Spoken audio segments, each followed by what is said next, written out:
Cristo resucitó, la tumba está vacía, Él está sentado a la diestra del Padre, Él es nuestro Rey, nuestro Dios, nuestro amo, nuestro Señor. Qué bueno estar en su casa junto a su pueblo alabando su santo nombre. Pero ciertamente, hermanos, cuando lleguemos a la gloria y estemos todos juntos, de todo pueblo, toda tribu, lengua, nación, qué glorioso será poder alabar todos juntos al Cordero. Y hoy tuvimos un pequeñito ensayo al tener aquí hermanos de México, de Colombia, de Chile, de República Dominicana, de Cuba, de Estados Unidos, de Puerto Rico. ¿Qué se me está quedando? Costa Rica. Wow, gracias al Señor que tenemos la oportunidad de poder alabar juntos en esta mañana al pueblo de Dios. Yo les pido por favor que vayan conmigo a segunda a los Corintios, pero esta vez no al capítulo 1, sino al capítulo 12. Segunda a los Corintios, capítulo 12. No vamos a continuar, obviamente, nuestra serie en Primera a Tesalonicenses. Dice así la palabra del Señor: el gloriarse es necesario, aunque no es provechoso. Pasaré entonces a las visiones y revelaciones del Señor. Conozco a un hombre en Cristo que hace 14 años, no sé si en el cuerpo, no sé si fuera del cuerpo, Dios lo sabe, el tal fue arrebatado hasta el tercer cielo.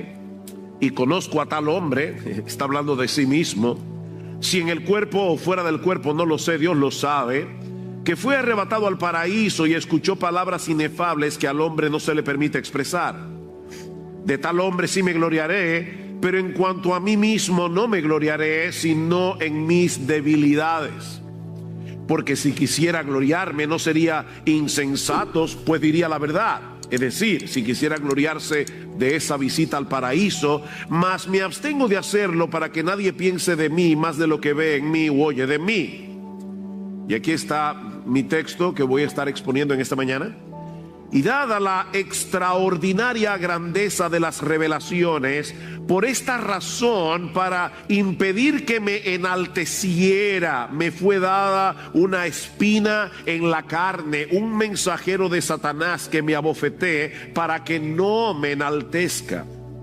Acerca de esto 3 veces he rogado al Señor para que lo quitara de mí. Y Él me ha dicho: te basta mi gracia, pues mi poder se perfecciona en la debilidad. Por tanto, muy gustosamente me gloriaré más bien en mis debilidades, para que el poder de Cristo more en mí. Por eso me complazco en las debilidades, en insultos, en privaciones, en persecuciones y en angustias, por amor a Cristo, porque cuando soy débil, entonces soy fuerte. Vamos a orar una vez más. Soberano Señor, cuánto necesita tu pueblo tu palabra. Cuánto necesitamos tus hijos, que tu Espíritu Santo venga y aplique con poder tu palabra en nuestros corazones. Estamos tan necesitados de ti. Seguramente en medio nuestro hay hermanos cansados, agotados en la carrera, hermanos que están abatidos a través de diversas dificultades, tribulaciones, aflicciones. Pastores que están en medio nuestro debido al intensivo pastoral. Cuánto necesitamos, oh Señor, todos nosotros, que tú nos ministres en esta mañana. Ven y háblanos, porque te lo pedimos en el precioso nombre de Jesús. Amén. Yo supongo que algunos aquí, o probablemente muchos aquí, alguna vez han pensado que de no ser por algunas limitaciones, pudieran servir mejor, pudieran ser más útiles en el reino de Dios.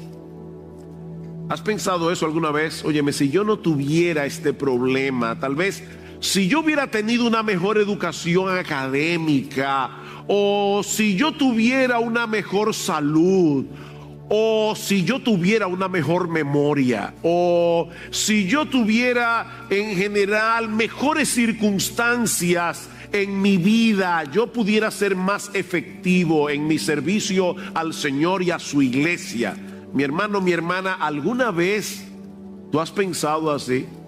O tal vez estás aquí hoy en la mañana pensando así. Esa forma de pensar no solamente surge de nuestro pecado, de nuestra percepción de las cosas, sino que también es alimentada por el mundo, que tiende a admirar a todas esas personas que, a pesar de muchas dificultades, que tienen que vencer muchos problemas, logran grandes cosas. Nos fascinan esas historias, ¿verdad? El individuo que, siendo pobre y en circunstancias bien difíciles, logran cosas extraordinarias, descansando únicamente en sus propias capacidades y en su propia determinación. Hasta hacen películas sobre ese tipo de cosas. Me acuerdo cuando nuestros hijos estaban pequeños, que vimos una película llamada Rudy, de un muchacho pequeño que quería jugar fútbol americano en el equipo de la Universidad de Notre Dame, y todo lo que ese individuo pasa, toda la película, para que en los últimos 15 minutos lo metan en el juego. Nos encantan esas historias de autoayuda. Pero según la enseñanza de Pablo en este pasaje, es más bien nuestro sentido de insuficiencia, son nuestras debilidades la clave para ser útiles en el reino de Dios. Te lo voy a repetir otra vez porque eso es antiintuitivo. Son nuestras limitaciones, es nuestro sentido de insuficiencia, son nuestras debilidades la clave para ser útiles en el reino de Dios.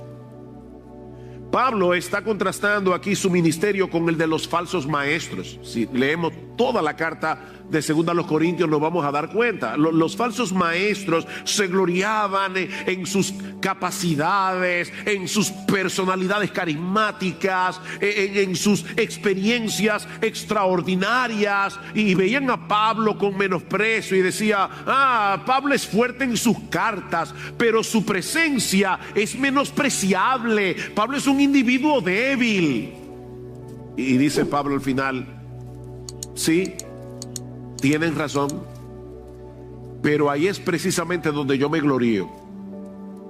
Yo me glorío en mi debilidad, y no porque no haya tenido experiencias inusuales. Y ahí es que Pablo cita la extraña, la inusual experiencia que tuvo, donde Dios lo arrebató. Dice él: si en el cuerpo no lo sé, si fuera del cuerpo no lo sé. Él mismo no puede explicar exactamente cómo sucedió eso, pero él dice: si vamos a hablar de experiencias extraordinarias, Dios me arrebató al paraíso, Dios me arrebató hasta el tercer cielo, donde yo escuché palabras inefables. Esa palabra dominguera lo que significa es: lo que yo vi no lo puedo relatar, no lo puedo narrar. De hecho, a mí no se me dio permiso para yo poder compartir lo que yo vi, lo que yo escuché, lo que yo experimenté en el paraíso. Hoy día hay individuos que suben, van al cielo, escriben libros, se hacen famosos. Pablo dice: no, en el caso mío, a mí Dios no me permitió hablar de eso. La única razón por la que Pablo hace mención de esa extraña visita al paraíso, que le había sucedido 14 años atrás y que él nunca había mencionado, la única razón era poder poner en contexto el aguijón en la carne que Dios le había dado para que él no se enalteciera. Él quería que la gente entendiera por qué Dios le dio un aguijón. Y dice 2 veces en el versículo 7: para que no me enaltezca. Literalmente, para que la cabeza no se me ponga grande, Dios me dio un aguijón.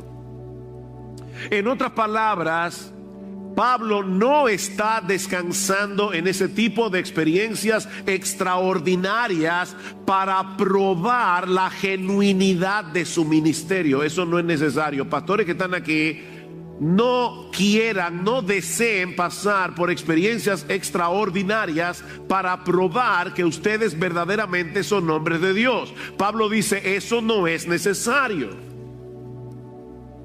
De hecho, mis hermanos, Jesús mismo nos advierte que tengamos cuidado de no descansar en esas cosas para creer que verdaderamente somos creyentes y para probar que verdaderamente somos siervos de Dios. Dice en Mateo capítulo 7 versículo 22, muchos me dirán en aquel día, en el día del juicio, Señor, Señor, no profetizamos en tu nombre, y en tu nombre echamos fuera demonios, y en tu nombre hicimos muchos milagros. Y entonces les declararé, yo nunca os conocí, nunca, ni cuando ustedes estaban profetizando, ni cuando estaban haciendo milagros supuestamente, ni cuando estaban echando fuera demonios. Ustedes nunca fueron míos, yo nunca los conocí, apartaos de mí, hacedores de maldad. Mis hermanos, no se dejen engañar,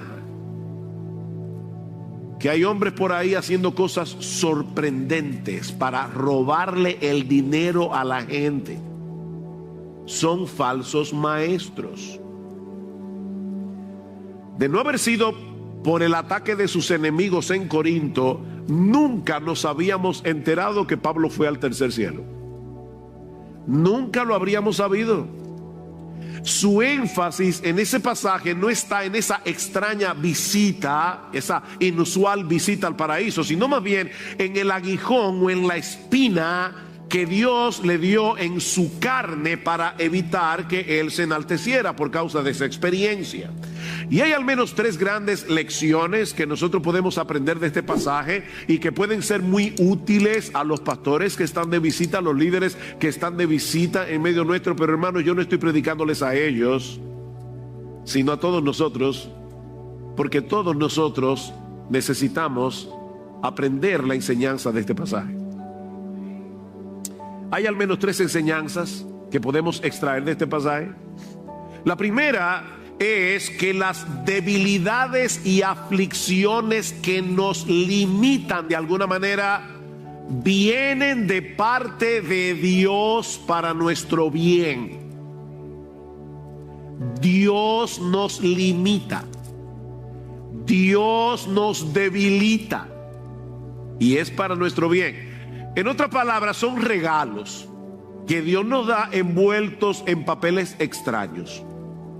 Noten que en el versículo 7, Pablo dice, y dada la extraordinaria grandeza de las revelaciones, por esta razón, para impedir que me enalteciera, me fue dada. Me fue dada. La pregunta es, ¿por quién? Obviamente por Dios. Es verdad que el texto dice, un mensajero de Satanás que me abofeté. Sin embargo, dos veces dice Pablo que la razón por la que se le dio este aguijón era para que no se enalteciera, para que él no se enorgulleciera. Y a Satanás le habría encantado que Pablo se llenara de orgullo. Así que en última instancia, el diablo era un instrumento en las manos de Dios para humillar a Pablo. Pero esta aflicción, esta debilidad limitante le fue dada por Dios. Pastor, ¿y qué era este aguijón? Bueno, esa pregunta es muy simple, muy sencilla, no sé. Nadie lo sabe, se han dado muchísimas respuestas, pero de verdad no importa. No importa. De hecho, probablemente la razón por la que Pablo no menciona explícitamente cuál era el aguijón era porque tal vez los corintios sabían cuál era. Pero en segundo lugar, para que cualquiera pudiera leer ahora la carta e identificarse con Pablo, aunque no estuviera sufriendo la misma aflicción. Así que esto es universal. Un aguijón en la carne, no sabemos lo que era. Ahora es obvio que se trataba de una aflicción bastante severa. Miren, mis hermanos, si hay algo de lo que no podemos acusar a Pablo, es de que era un hombre ñoño. Ese tipo de persona que todo se le encuentra difícil, que se queja por cualquier tontería. En el capítulo 11, Pablo da un resumen de sus dificultades que él había tenido que sufrir por causa del ministerio. Vean el capítulo 11, versículo 24. 5 veces he recibido de los judíos 39 azotes. Los judíos eran tan quisquillosos con la ley que como se prohibía que se diera 40 azotes, ellos le dieron a Pablo 39. 3 veces. 3 veces he sido golpeado con varas. Una vez fui apedreado. 3 veces naufragué. He pasado una noche y un día en lo profundo, con frecuencia en viajes. Y ahora noten todas las veces que Pablo menciona la palabra peligros. En peligro de río, peligro de salteadores, peligro de mis compatriotas, peligro de los gentiles, peligros en la ciudad, peligros en el desierto, peligros en el mar, peligros entre falsos maestros, en trabajos, fatigas, en muchas noches de desvelos, en hambre, sed, a menudo sin comida, en frío, desnudez. Un buen resumen. Un buen currículum de sufrimiento. Pablo había tenido que pasar por mucha aflicción, pero esta espina, este aguijón en su carne parece sobrepasar todo lo demás. De hecho, noten otra vez que en el versículo 7 Pablo le llama una bofetada. Dice, me fue dado un mensajero de Satanás que me abofetee. La palabra literalmente es que me atormente. Y el tiempo del verbo que Pablo usa, que da la idea de una acción repetida. Pablo tenía mucho tiempo padeciendo de este problema, cualquiera que haya sido, y continuaría sufriéndolo por el resto de su vida, a pesar de haberle clamado al Señor que se lo quite. De paso, mis hermanos, esto nos enseña que no es incorrecto orarle al Señor que nos libre de alguna aflicción. Eso no es incorrecto. ¿Está alguno entre vosotros afligido? ¿Qué debe hacer? Según Santiago, haga oración. Santiago 5:13. Lo que es incorrecto y pecaminoso es llenar nuestro corazón de amargura, comenzar a dudar del amor de Dios, porque Él decida no quitarnos la aflicción. No debemos, mis hermanos amados, medir el amor de Dios sobre la base de nuestro bienestar. La medida del amor de Dios siempre ha sido el Calvario, no la salud, no la prosperidad terrenal. Sí, debemos orar cuando estamos en medio de una situación aflictiva, pero debemos hacerlo con la misma actitud de Jesús en el huerto de Getsemaní. Padre, si es posible que pase de mí esta copa, pero que no se haga mi voluntad, sino la tuya. Porque Jesús sabía que la voluntad de Dios, cualquiera que sea, es buena, es agradable y es perfecta, aunque nos duela. La voluntad de Dios es buena, es agradable, es perfecta. Este aguijón fue el medio que el Señor usó para mantener a Pablo en humildad, a pesar de que de alguna manera que tampoco entendemos, un agente satánico estuvo envuelto en el asunto. Algunos sugieren, como dice, un mensajero de Satanás. Algunos sugieren que era Dios afligiéndolo con algún tipo de enfermedad y el diablo diciéndole, Pablo, tú ves que Dios no te ama, tú le sirves, eres un misionero, tú tal vez serías más útil si Dios te quitara ese aguijón, y ese mensajero del diablo estaba ahí, tiquiti, tiquiti, tiquiti. Es posible. Mis hermanos, nuestro Dios es soberano y Él tiene control de todas las cosas, y eso incluye los ataques del enemigo de nuestras almas, eso incluye los pecados que otros cometen contra nosotros. Dios es soberano y en su sabiduría, en su bondad, todo lo que Él decreta para nosotros, aunque no lo entendamos, es para su gloria y para nuestro bien. Así que noten que en un mismo suceso el diablo y Dios estaban envueltos. Dios está tratando de hacer algo en la vida de Pablo y el diablo también. Yo no sé si ustedes se dieron cuenta del contraste, porque honestamente yo no lo había visto hasta esta semana, y he leído ese pasaje un montón de veces. Eso es lo bueno de la Biblia, es un pozo sin fondo. Pablo está diciendo en el principio del pasaje, Dios me permitió ir al tercer cielo, y luego dice que le enviaron un mensajero desde el infierno. ¿Qué contraste? Comienza en el cielo y a la mitad un mensajero de Satanás. Un mensajero desde el infierno. Qué extraña es la vida, ¿verdad? La vida del creyente. Qué paradójica. Dios y el diablo obrando juntos, con dos propósitos muy diferentes. Y nosotros no somos ni títeres de Dios ni títeres del diablo. Dios está tratando de hacer algo en tu vida, el diablo está tratando de hacer algo muy diferente, y tú, en medio de la situación, no eres un títere. Nosotros somos responsables de reaccionar piadosamente, somos responsables de reaccionar sabiamente en medio de la providencia aflictiva, y eso nos lleva a nuestro segundo encabezado. Debemos aceptar gustosamente, no con resignación. Debemos aceptar gustosamente las limitaciones que Dios trae a nuestras vidas, porque Él será glorificado en nuestra debilidad. Para que no se distraigan, déjenme repetir otra vez. Cuando vienen esas limitaciones, vienen esas aflicciones, debemos aceptarlas gustosamente, no porque seamos masoquistas, no porque nos guste sufrir, no, a nadie le gusta sufrir, sino porque sabemos que Dios será glorificado, Cristo será glorificado en nuestra debilidad.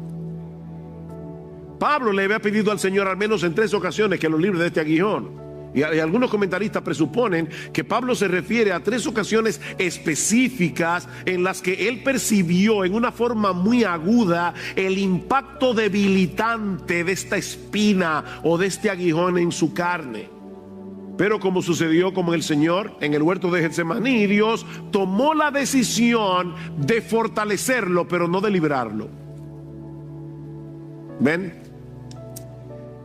Es una idea similar a la que Pablo expresa en el pasaje que leímos al inicio de este culto, segunda a los Corintios capítulo 1. Pablo dice: bendito sea el Dios y Padre de nuestro Señor Jesucristo, Padre de misericordias y Dios de toda consolación, el cual nos consuela en todas nuestras tribulaciones, para que podamos también consolar a los que están en cualquier tribulación por medio de la consolación con que nosotros somos consolados por Dios. ¿Cuál es el énfasis en este texto? Consolación. Pero la palabra que se traduce como consolación no significa alivio, no significa reducción del dolor. Nosotros a veces pensamos en el consuelo cuando estamos en medio de un problema y de alguna manera viene Dios, interviene y nos libra de la aflicción. Pero esa no es la idea de la palabra, que de hecho es una palabra bastante fuerte que se usa en el idioma original. Dice John Stott que esa palabra significa más bien una renovación de fuerza a través del aliento. ¿Ustedes recuerdan cuando Jesús estaba orando en el huerto de Getsemaní? Y Dios envió un ángel. ¿Para qué envió al ángel? ¿Para librar a Jesús del dolor? No. Fue para fortalecerlo. ¿Para qué? Para que siguiera hacia la cruz. Jesús ya estaba sufriendo y viene un ángel a levantarlo, a decirle: sigue tu camino, todavía te falta morir. No es aliviarnos del dolor, es fortalecernos a través del aliento. Sigue diciendo John Stott: Pablo está alabando a Dios por su infinita provisión de fortaleza para ayudarnos a seguir adelante y a levantarnos en toda ocasión, que es la misma idea que encontramos en nuestro pasaje. Señor, quítame este aguijón. No, hijo mío, te basta mi gracia.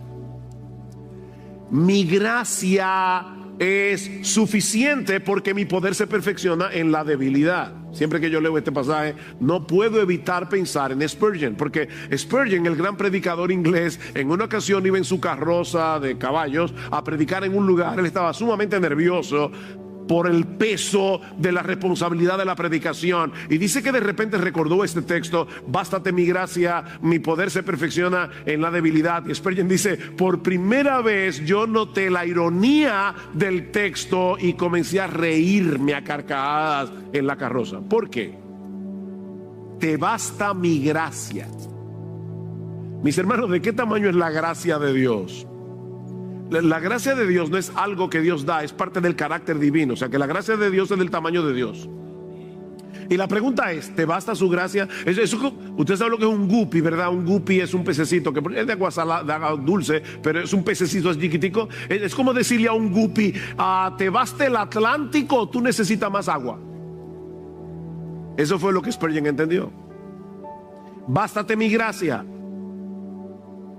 Tal vez Pablo le había argumentado a Dios en oración: yo estaría en una mejor condición para servirte si tú me libras de este aguijón, si tú me sacas esta espina debilitante, yo estaré mejor equipado para hacer tu obra.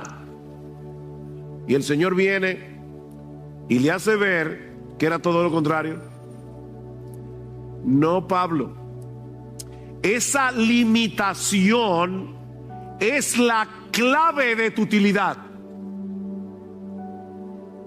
Es necesario que yo te mantenga así, porque esa es la manera que yo estoy utilizando para magnificar el poder de mi Hijo en ti. Bástate mi gracia. Ahora es importante aclarar que cuando Pablo habla aquí de debilidades, él no se está refiriendo a una debilidad moral. En otras palabras, Pablo no está diciendo: bueno, yo tengo problemas con la codicia, tengo problemas con la lujuria, tengo problemas con la pornografía, se me hace muy difícil perdonar a nadie, pero no importa porque el poder de Dios se perfecciona en la debilidad. No tengo otra vez el versículo 10. Por esto me complazco en las debilidades. ¿En qué? En insultos, en privaciones, en persecuciones, en angustias. No son debilidades morales, son debilidades limitantes. En otras palabras, Pablo había abrazado su identidad como un mero vaso de barro en el que Dios había colocado el tesoro del Evangelio.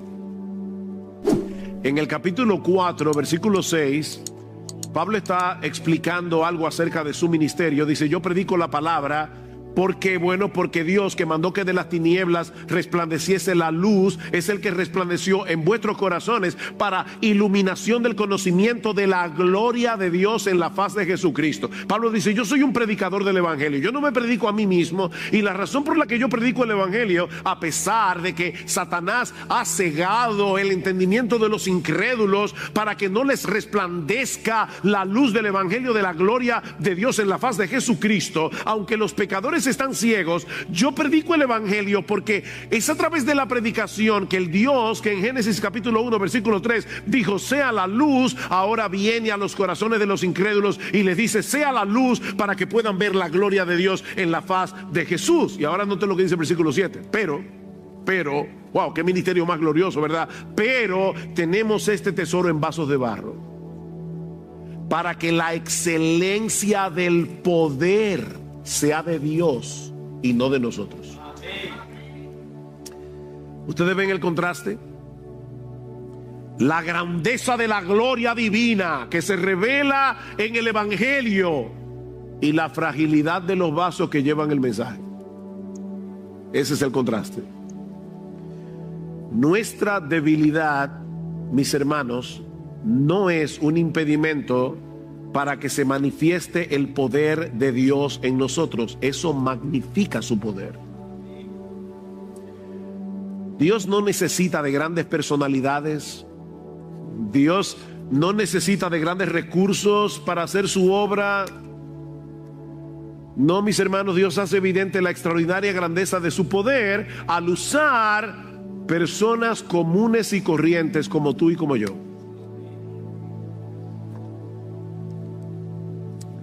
Ninguno de nosotros tiene en sí mismo lo que se necesita para hacer la obra de Dios.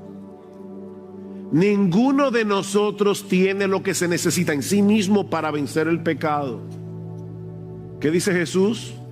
Separados de mí, ustedes pueden hacer como un 70%, 80%, 90%, 99%.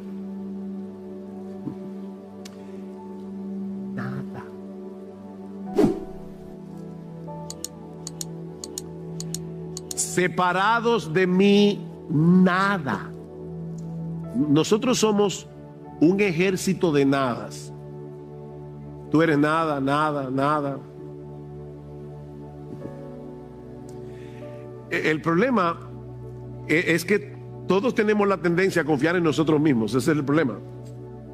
Y Dios en su bondad se encarga de recordarnos lo que somos a través de esos aguijones que nos debilitan, nos limitan, para que dependamos enteramente de Él. ¿Recuerdan lo que Miguel leyó en el capítulo 1 otra vez de 2 Corintios? Pablo dice, miren, ustedes no ignoran que cuando estuvimos en Asia fuimos abrumados de tal manera que hasta perdimos la esperanza de conservar la vida.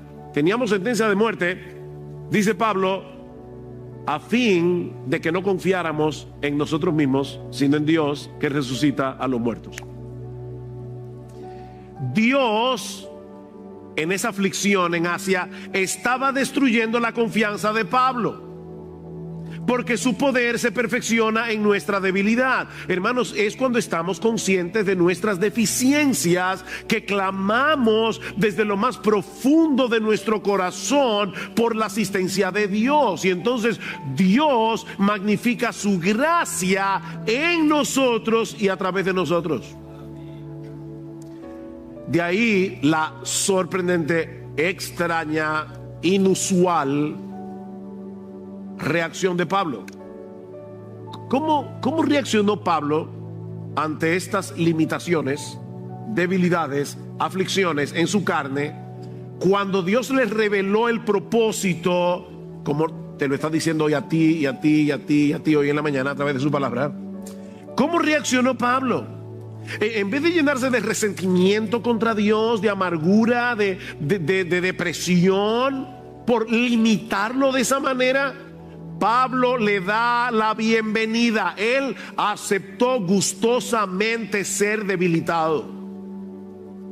En el versículo 30 del capítulo 11, Pablo dice que si tiene que gloriarse de algo, dice, me gloriaré en mis debilidades. En el versículo 9 del capítulo 12 dice, muy gustosamente me gloriaré en mis debilidades, para que el poder de Cristo more en mí, o para que el poder de Cristo ya haga su residencia en mí. Y luego en el versículo 10 del capítulo 12 dice, me complazco en mis debilidades. Ustedes están viendo cómo me glorío, me gozo, para usar una palabra que está de moda, lo recibo, me complazco. ¿Saben lo que significa esa palabra? Significa estar satisfecho, gozarse, aceptar con agrado, preferir, disfrutar. Pablo está diciendo, bienvenidas sean todas estas aflicciones. No porque me gozo en el dolor, no, sino porque cuando soy débil, entonces soy fuerte. Esa conexión es importante. ¿Cuándo entonces? Pablo está diciendo, es cuando soy consciente de mi debilidad que entonces soy fuerte, porque eso me lleva a depender enteramente de Él y no de mí. Vamos a ver el texto a la inversa. Cuando yo creo que soy fuerte, ahí es que yo soy débil. Mira, mi hermano, cuando tú crees que te las sabes todas, precisamente cuando tú crees que puedes, estás perdido. Cuando soy fuerte, entonces soy débil. Lo puedes citar al revés. Pero cuando soy débil, entonces soy fuerte. Fue la conciencia de su pequeñez lo que llevó a Pablo a decir que él se gloriaba en sus debilidades, le daba la bienvenida, se complacía en sus debilidades, porque él sabía que esa era la única manera en que el poder de Cristo se iba a magnificar en él. Mi hermano, déjame hacerte una pregunta. Cuando tú te levantas por la mañana, tú eres esposo, tú eres padre, trabajas en una empresa o en cualquier lugar, tú te levantas con esa conciencia, Señor, yo tengo hoy que amar a mi esposa como Cristo amó a la iglesia. Señor, yo hoy tengo que criar a mis hijos en la disciplina y amonestación del Señor sin provocarnos a ira. Señor, hoy yo debo ir a mi trabajo y hacer las cosas no como para los hombres, sino para ti. Pero Señor, yo no puedo. Tú tienes esa conciencia desde que tú abres los ojos por la mañana. Señor, yo no puedo. Hoy yo voy a tener un montón de tentaciones y yo no puedo con ningunas. Por favor, ayúdame. Esposas, ¿ustedes creen que ustedes se van a someter a sus maridos sin la ayuda del Señor? ¿Como a Cristo?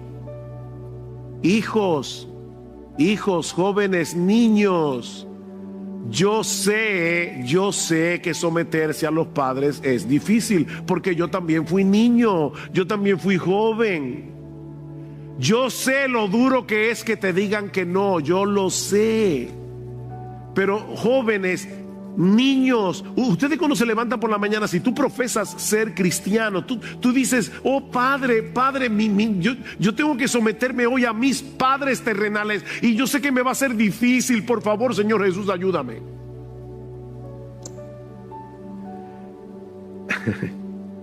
Jóvenes, escúchenme una cosa, porque ustedes son los que tienen más vulnerabilidad a esto. No se dejen confundir por todos esos mensajes de autoafirmación que escuchamos todo el tiempo por todas partes. Tú puedes, tú tienes el potencial para hacer grandes cosas, solo tienes que creer en ti.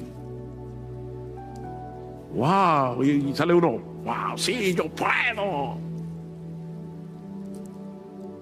Reconoce todos esos potenciales, todo ese potencial que está escondido en ti. Tu problema es que tú no crees en ti. No, tu problema es que tú crees en ti. Ese es tu problema. Separados de mí, no van a poder hacer nada que valga la pena. Nada, cero, nada. No es descansando en nuestras propias capacidades que vamos a poder hacer la obra de Dios, que vamos a poder luchar con nuestros pecados, que vamos a poder poner nuestros dones en operación en la iglesia. Pastores que están en medio nuestro hoy, no caigamos en ese error.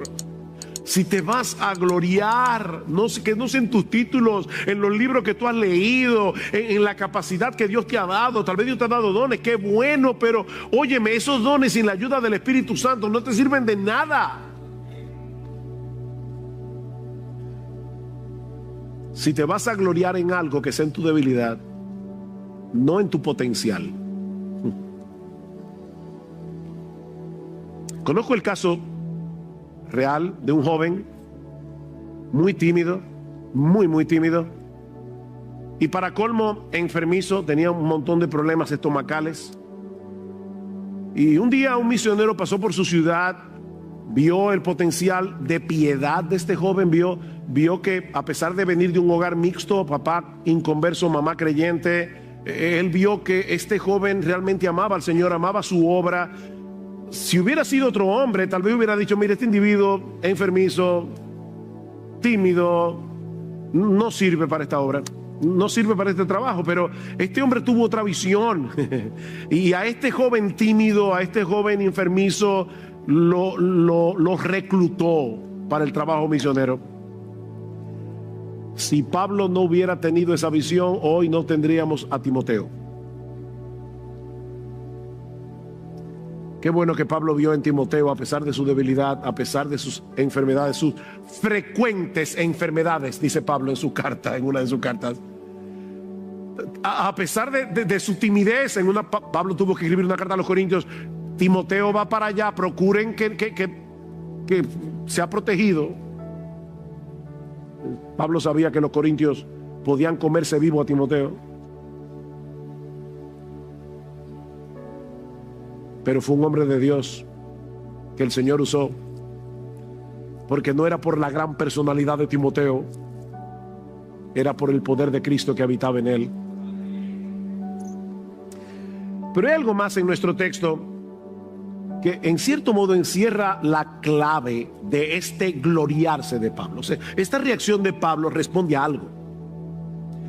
¿Cómo es posible que Pablo aceptara de buena gana, que aceptara con gozo, que le dé la bienvenida a las aflicciones que lo limitaban y lo debilitaban, a pesar de tener un ministerio tan amplio? ¿Qué era lo que lo movía a darle la bienvenida a ese aguijón? Eso nos lleva a nuestro tercer y último encabezado. Es el amor a Cristo lo que nos mueve a aceptar con gozo nuestras debilidades, porque ese amor por Él nos mueve a desear que Él se lleve toda la gloria. Es el amor a Cristo. La única cosa que te puede hacer a ti aceptar con gozo, gustosamente, estas limitaciones es porque tú amas a Jesús y tú quieres que Él se lleve la gloria. Versículo 10. Por eso me complazco en las debilidades, en insultos, en privaciones, en persecuciones y en angustias por amor a Cristo. Porque cuando soy débil, entonces soy fuerte. ¿Por qué? Por amor a Cristo. Todas esas cosas que Pablo había estado padeciendo habían venido sobre él por causa de su amor por Cristo. Y era ese mismo amor a Cristo lo que lo llevaba a abrazar con gozo esas aflicciones que lo limitaban, porque de esa manera se hacía más evidente el poder de Cristo actuando en él. El razonamiento de Pablo en este pasaje es algo como esto: a mí no me gusta este aguijón que llevo en mi carne, le he pedido más de una vez al Señor que me lo quite, pero ahora que sé que este aguijón es el instrumento que magnifica la gracia de Cristo en mí, entonces me gloriaré en mis debilidades para que sea más evidente que es debido a su gracia, no a mis capacidades, no a mi conocimiento de las Escrituras. Es su gracia, por su gracia, que yo puedo hacer lo que hago. Nosotros hacemos la obra y Cristo se lleva la gloria. Porque a final de cuentas, mis hermanos, ¿hiciste algo útil para el reino de Dios? Fue su gracia. Su gracia en mí, ¿verdad? Como cantamos en uno de nuestros himnos, su gracia en mí, divino don. Por la gracia de Dios soy lo que soy. 1 Corintios 15:10. Y su gracia no ha sido en vano para conmigo. Antes, yo he trabajado más que todos ellos, pero no yo, sino la gracia de Dios en mí. ¿Qué conciencia? La gracia de Dios en mí. Alguien ha dicho que la meta final de Dios en orquestar nuestras debilidades, escuchen, ya sea a través de un mensajero de Satanás o de una circunstancia molesta, o a través del fracaso de sueños acariciados por mucho tiempo. Todos nosotros tenemos sueños que se frustran en el camino. Y dice este autor, la razón por la que Dios hace eso es glorificar la suficiencia de la gracia y el poder de su Hijo. No logré lo que quería, se me frustró mi sueño, pero yo tengo a Jesús. Y eso es suficiente.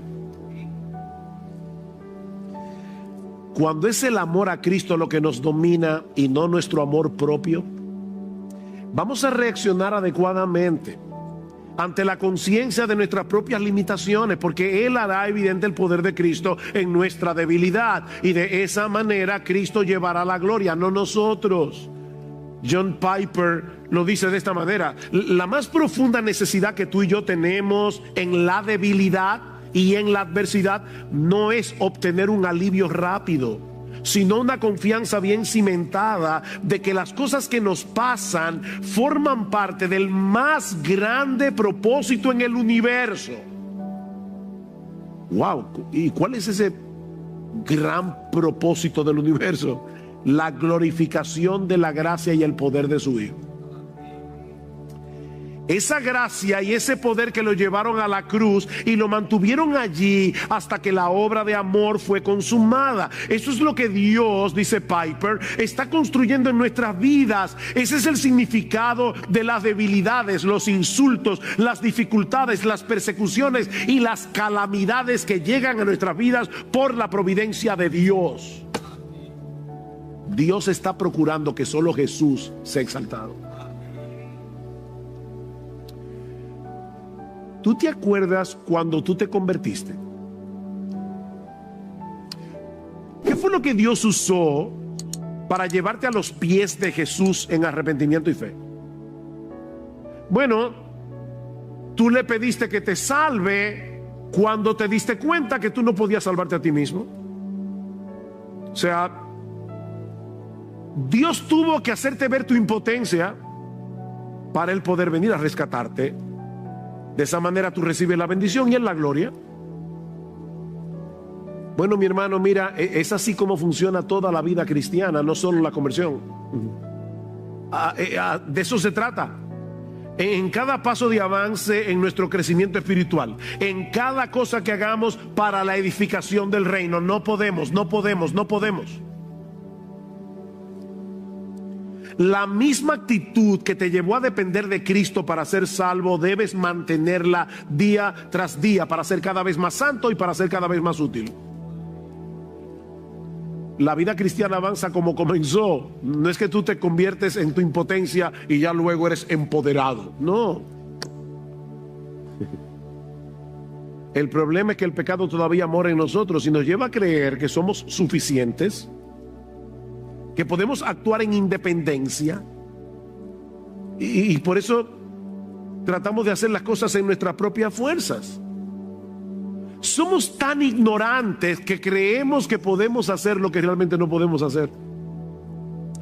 Pero Dios es tan bueno, tan sabio, que Él se encarga de usar aflicciones limitantes para aplastar ese sentido de autoconfianza y para llevarnos a experimentar la realidad de que Él es capaz, oye esto, hermano, Él es capaz de multiplicar las fuerzas del que no tiene ninguna. Isaías 40:29. O sea, Él no necesita que haya un poco de fuerza para poder multiplicarla, para aumentar lo que hay. No, es que Él no necesita que haya. Él puede aumentar el vigor donde no hay absolutamente nada. Él multiplica las fuerzas del que no tiene ninguna. Él llama a las cosas que no son como si fueran. Romanos 4:17. Pero es el amor a Cristo lo que nos mueve a darle la bienvenida a esas aflicciones limitantes y debilitadoras que vienen a nuestra vida, para que el poder, ese poder todopoderoso de la gracia de Jesús, se haga evidente en nuestra vida. Y la gente nos diga: wow, qué bien lo hace fulano, qué bien lo hace fulana. No, qué bien lo hace Jesús. Yo recuerdo hace muchos años que estaba leyendo una biografía de un hombre que yo admiro mucho, un hombre del pasado, y yo iba leyendo la biografía y decía: wow, pero qué hombre más extraordinario. Y un día el Espíritu Santo me convenció de pecado. Y yo dije: pero ¿cómo que qué hombre? Y de repente seguí leyendo la biografía y decía: wow, qué Dios, que puede tomar una basura que va camino al infierno, un gusano del polvo, y hacerlo útil para el reino de Dios. ¡Qué Dios tenemos! Así que, mi hermano, mi hermana, no te quedes ahí postrado lamentando tu debilidad, lamentando tus limitaciones. Abraza con gozo esa conciencia de pequeñez. Abraza con gozo esa insuficiencia que te mantendrá de rodillas en dependencia de tu Señor, mientras pones tus dones en operación para la gloria de tu redención, en la edificación de la iglesia y la salvación de los perdidos. Gladys Aylward fue una sirvienta que servía en la casa de un individuo muy rico, y ella siempre deseó ir a la China de misionera.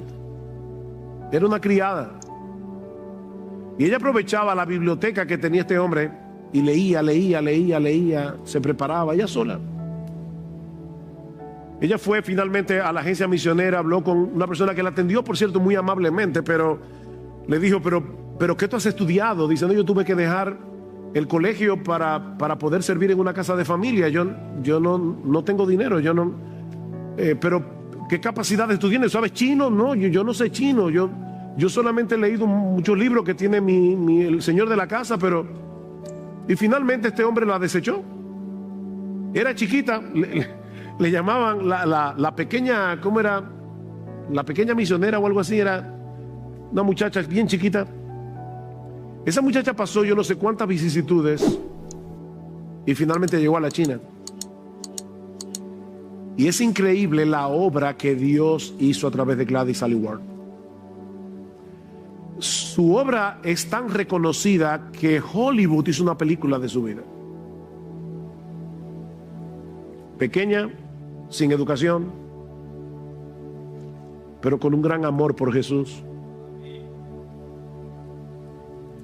Mis hermanos, necesitamos desarrollar ese hábito de dependencia constante.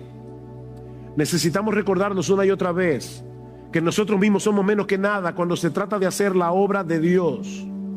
Por eso es que es tan importante la oración. En el pasaje de 2 Corintios 1, termina hablando de la oración. Dice Pablo, por la oración de ustedes, por nuestra oración. La oración juega un papel importantísimo porque es por la oración que nosotros manifestamos esa dependencia. Señor, yo no puedo, por favor, ayúdame. Sal de tu casa por la mañana a tu trabajo, Señor. Yo no puedo, me voy a enfrentar a un montón de tentaciones. Yo no puedo hacer el trabajo con excelencia. Yo no puedo hacerlo para tu gloria. Si me alaban, me la voy a robar tu gloria, Señor. Yo soy un ladrón de gloria. Por favor, ayúdame, Señor. Es vivir en oración, es respirar oración. Por eso es que es tan importante que los miércoles vengamos a la iglesia a orar. Esta iglesia no tiene la capacidad de hacer la obra de Dios. No la tenemos, sus pastores no la tienen. No confíen en sus pastores si es para dejar de orar. Nada podéis hacer.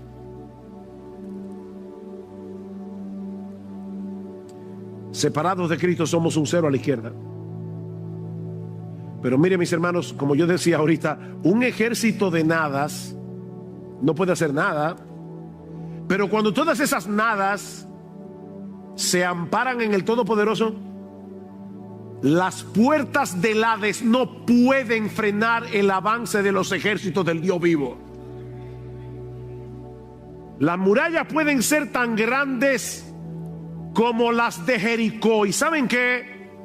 Se caerán si gritamos en el nombre de Dios. No hay muralla que resiste ese poder.